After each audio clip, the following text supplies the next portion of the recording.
மதுரை மாவட்டம் உசிலம்பட்டியில் அதிமுக முன்னாள் எம்எல்ஏ நீதிபதி வீட்டில் லஞ்ச ஒழிப்புத்துறை போலீசார் சோதனை நடத்தி வருகின்றனர். இதுகுறித்த கூடுதல் விவரங்களை செய்தியாளர் ராஜ்குமார் வழங்க கேட்கலாம். ராஜ்குமார், வணக்கம். விவரங்களை சொல்லுங்க. வணக்கம். மதுரை மாவட்டம் உசிலம்பட்டி அதிமுக முன்னாள் எம்எல்ஏ நீதிபதி வீட்டில் லஞ்ச ஒழிப்பு போலீசார் காலை முதல் திடீரென சோதனை நடத்தி வருகிறார்கள். அவர் வருமானத்துக்கு அதிகமாக சொத்து சேர்த்ததாக வழக்கு நிலுவையில் உள்ள சூழலில்தான் இந்த சோதனையானது நடைபெற்று வருகிறது. இதனால அவர் வீட்டின் முன்பு ஏராளமான அவருடைய ஆதரவாளர்களும் கூடி வருவதால ஒருவித பரபரப்பும் ஏற்பட்டிருக்கிறது.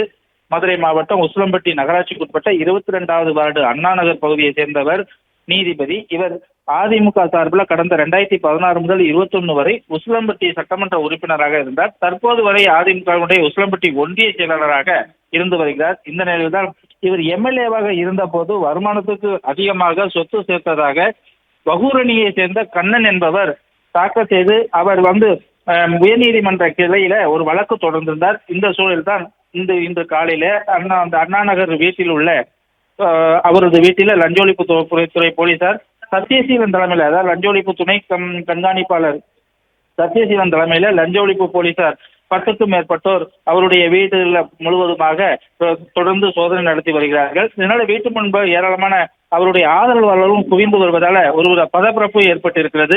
உசிலம்பட்டி தாலுகா சந்தைப்பட்டியை சேர்ந்த கண்ணன் என்பவர் சென்னை உயர்நீதிமன்ற மதுரை கிளையில ஒரு மனு தாக்கல் செய்திருந்தார். அதாவது கடந்த 2016 முதல் 21 வர காலகட்டத்துல உசிலம்பட்டி தொகுதி அதிமுக எம்எல்ஏவாக பதவி வைத்த நீதிபதி வருமானத்துக்கு அதிகமாக தனது மனைவி ஆனந்தி, மகள் ஜெயதேவி மற்றும் மகன் இளஞ்செழியன் ஆகியோர் பெயரில் சொத்துக்களை வாங்கி குவித்துள்ளதாக தகவல் அறியும் உரிமை சட்டத்தின் கீழ் அவர் தகவல்கள் பெறப்பட்டு லஞ்ச ஒழிப்புத்துறை போலீசாரிடம் ஆதாரம் கூட புகார் அளித்தும் எம்எல்ஏ நீதிபதி மற்றும் அவரது குடும்பத்தின் மீது சொத்து குவிப்பு வழக்கு பதியவில்லை என அவர் அந்த வழக்கு தொடர்ந்திருந்தார்.